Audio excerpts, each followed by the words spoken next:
हमारे साथ जी मौजूद हैं वज़ीर तालीम सिंध सईद गनी साहब, क्योंकि उनसे भी पूछते हैं कि सिंध क्या क्या सोच रखा है कि करना क्या है। गनी साहब, सबसे पहले तो बड़ी अच्छी बात है एंड थैंकफुली सिंध में जो है अगर पॉजिटिविटी रेट देखा जाए, वो शरह देखा जाए, तो बाकी इस वक्त जो हम नॉर्म देख रहे हैं उससे कम है, which is a positive sign. लेकिन इस सूरत हाल में महकमा सेहत का कोई मशवरा आप लोगों को आया है कि स्कूलों को खुला रखा जाए या बंद कर दिया जाए? क्या गाइडलाइंस हैं आपके पास? जो केसेस तो यहाँ अभी भी आ रहे हैं, लेकिन हमारे यहाँ ओवरऑल सूबा सिंध में जो कल तक की परसेंटेज थी वो 3% से भी कम है, और तालीमी इदारों में जो हम टेस्ट कर रहे हैं वो 2.8% है। तो अगर किसी जगह कोई किसी स्कूल में, कॉलेज में या यूनिवर्सिटी में केसेस आ जाते हैं तो उसको वैसे ही बंद कर देते हैं, तो वो एक तरह से आप उसको कह सकते हैं कि स्मार्ट लॉकडाउन की जो पॉलिसी है वो तो अप्लाई हम वैसे कर रहे हैं। लेकिन अभी मीटिंग होनी है, उसमें देखते हैं कि NCOC के जो डेटा है वो जब शेयर करेंगे तो उसको हम सामने रखेंगे। लेकिन मेरी राय तो यही होगी कि अगर कहीं केसेस कम हैं और वहाँ पर तालीमी इदारे खुले रखे जा सकते हैं तो उन्हें हमें कंटिन्यू करना चाहिए। जहाँ खुदा न खास्ता केसेस में ज़्यादा ऐसा हो जाता है और आपके पास मजबूरी हो और कोई रास्ता ना हो तो फिर आप वहाँ पर तालीमी इदारों को भी। अच्छा गनी साहब, अभी भी सूरत हाल ज़रा मुख्तलिफ सूबों की मुख्तलिफ है। कल अगर देख लें उठा के तो सिंध में almost 180 and 1900 something cases Punjab में, और इस्लामाबाद में ऑलमोस्ट 570 से ज़ायद केसेस से। सो सिंध इज़ फ़िलहाल अंडर कंट्रोल। पहले जब NCOC ने स्कूल्स खोलने का फैसला किया था तो आप लोगों ने उसको फॉलो नहीं किया था और स्कूल्स बंद रखे थे, और फिर लेटर इन स्टेट जाके खोले थे। अब जो भी फैसला सामने आता है, आप लोग अपनी स्ट्रैटेजी खुद डिवाइस करेंगे अगर मुत्तफिक ना हुए जो सेंट्रल मीटिंग में फैसले हों उससे? देखिए, वैसे तो जो सुप्रीम कोर्ट ने कहा था उसमें तो यही है कि जी जो वफाकी सतह पर फैसले हों उसको पूरे मुल्क में नाफिज किया जाए।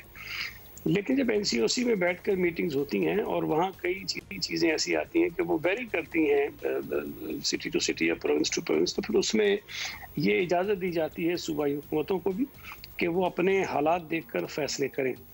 जिस एक वाक़े का आपने हवाला दिया है वो चूँकि NCOC का फैसला ये था कि 50% अटेंडेंस के साथ तालीमी इदारे खोले जाएंगे, तो इसी तरह वो चलते रहे। लेकिन एक दिन अचानक शफकत महमूद साहब का मैंने देखा ट्वीट आया और शायद उन्होंने ऐलान किया कि 1 मार्च से 100% बच्चे जो हैं वो स्कूल जा सकते हैं और नॉर्मल स्कूल हमारे जो तालीमी इदारे हैं वो नॉर्मल अपनी अटेंडेंस के साथ चला सकते हैं। उस पर हमारा मौक़िफ़ ज़रा मुख्तलिफ था कि 50% का जो तय हुआ है उसी के साथ कंटिन्यू करेंगे, और मैं समझता हूँ कि हमारा फैसला दुरुस्त साबित हुआ और फिर फेडरल गवर्नमेंट को, पंजाब को वापस आना पड़ा, बल्कि शायद उनको बंद करने पड़े कुछ इलाकों में स्कूल्स। तो हम कंसल्टेशन करते हैं काफ़ी जो स्टेक होल्डर्स हैं उनके साथ, और यकीनन ये एक ऐसी सूरत हाल है कि अगर स्कूल बंद करते हैं तब भी हमारे लिए मसाइल हैं, परेशानियाँ हैं, और अगर हम खुला रखते हैं तो उसमें भी एक रिस्क फैक्टर तो बिल्कुल होता है। अच्छा गनी साहब, ये तो सारा आपने समझा दिया। अब तालीमी इदारे खुलें या बंद रहें, इसका सबको इंतज़ार है कि आज क्या ऐलान होता है NCOC की मीटिंग का। लेकिन स्टूडेंट्स के लिए ये एक मुसलसल कन्फ्यूजन की आजमाइश सी बन गया है। बेहतर नहीं होगा कि अगर इस बार बैठें तो कम अज़ कम हालिया तालीमी साल का तो पूरा टाइम टेबल बना लें, चले लॉन्ग टर्म ना बना सकें, कोई मिड टर्म प्लानिंग एटलीस्ट हो जाए, समथिंग इन माइंड कि अगर ये हुआ तो हम ये कर लेंगे, और ये पहले से बता दें एग्जैक्टली। और स्कूल किसी हालात में भी बंद ना रहे, कोई ना कोई तरीका ज़रूर हो कि वो प्रोसेस चलता रहे।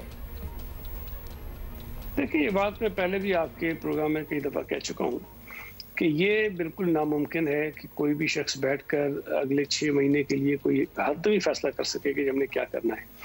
लेकिन हमने हालात को मद्देनज़र रखते हुए ख़ास तौर पर सूबा सिंध में हमने कई मरतबा अपना जो एकेडमिक प्लान था उसको रिवाइज़ किया है, और एकेडमिक ईयर के अंदर जो जो चीज़ें करनी होती हैं उसको हमने कंडेंस भी किया, सिलेबस भी कंडेंस किया, इम्तिहानात, दाखिले, सारी चीज़ें रिवाइज़ की हैं। इस वक्त भी जो प्लान हम जिस पे काम कर रहे हैं उसमें भी हमने पूरे जो एग्जामिनेशन का एक मेथड था पेपर्स का उसको चेंज कर दिया है, और सिलेबस कंडेंस किया है। दाखिलों के जो डेट्स थी वो आगे की हैं, जो नया तालीमी साल शुरू होना है उसको हमने आगे किया है। सारी चीज़ें हमने रीशेड्यूल तो की हैं, लेकिन खुदा न खास्ता अगर फिर सूरत हाल ऐसी पैदा हो जाए कि हमें दोबारा तालीमी इदारे बंद करने पड़ जाते हैं तो फिर यकीनन जो प्लान आपने किया होता है वो सारा डिस्टर्ब होता है और फिर आपको दोबारा एक नया प्लान बनाना पड़ता है।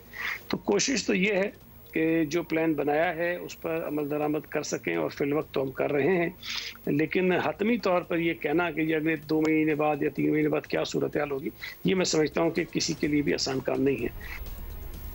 बहुत बहुत शुक्रिया गनी साहब। और प्लानिंग भी है, hopefully obviously we are all waiting के एनसीओसी से यही ऐलान हो कि शायद हालात जो हैं वो इतने बुरे नहीं हुए अभी कि आपको स्कूल दोबारा से, लेकिन बाज़ जगहों पे तो हमें सूरत हाल नजर आ रही है। हाँ, पर्टिकुलरली लाहौर, गुजरांवाला डिस्ट्रिक्ट, इस्लामाबाद में जो बुरा हाल है भाई, इट्स वेरी अलार्मिंग। क्योंकि इस्लामाबाद की आबादी से अगर कंपेयर किया जाए तो वहाँ नंबर्स बहुत ज़्यादा हाई हैं। और यूर राइट, पंजाब में ज़रा इस वक्त ज़्यादा बुरा हाल है, सिंध में फिर भी अंडर कंट्रोल है, बट ये वही चीज़ है, it can get out of control in a matter of days. हमने ये पूरा थ्रू आउट पिछले साल देखा है, ये ऊपर नीचे सिस्टम